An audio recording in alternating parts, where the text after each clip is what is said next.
U.S. Vice President Kamala Harris has gone higher up the power structure than any other American woman of color, a fact not lost on Democrats who support her elevation to the nation's top job. The proud great state of Alabama proudly cast 56 votes for the first Black woman president. But how she got here has become a political talking point. Critics accuse her of rising in the ranks not for her skills, but because she benefited from diversity, equity, and inclusion programs, or DEI, which they say prioritize membership in a marginalized group over merit. Her Republican challenger, Donald Trump, was asked if he thought Harris was taking advantage of her race. I didn't know she was Black until a number of years ago when she happened to turn Black, and now she wants to be known as Black. This touched a nerve in this diverse nation, where white men have historically dominated.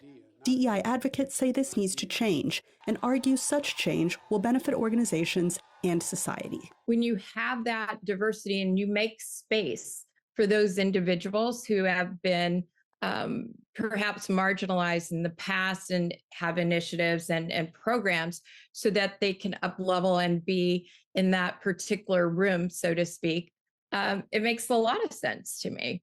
Critics of DEI take issue with the Biden administration's emphasis on diversity, as seen in his vow to put a Black woman on the Supreme Court. Instead of looking for people who have worked very hard, regardless of their skin color, to be equipped and prepared to fill any role that they're asked to fill, you're granting it to them on something they can't control. Moret said this is beside the point, arguing that Harris is qualified.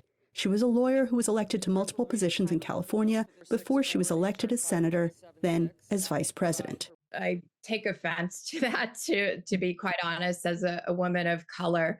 That's almost to say that because you're a person of color, because you're a woman, you're not as smart as someone else. This debate is forcing the nation to confront old biases. In November, Americans will decide what their future looks like. Anita Powell, VOA News, Washington.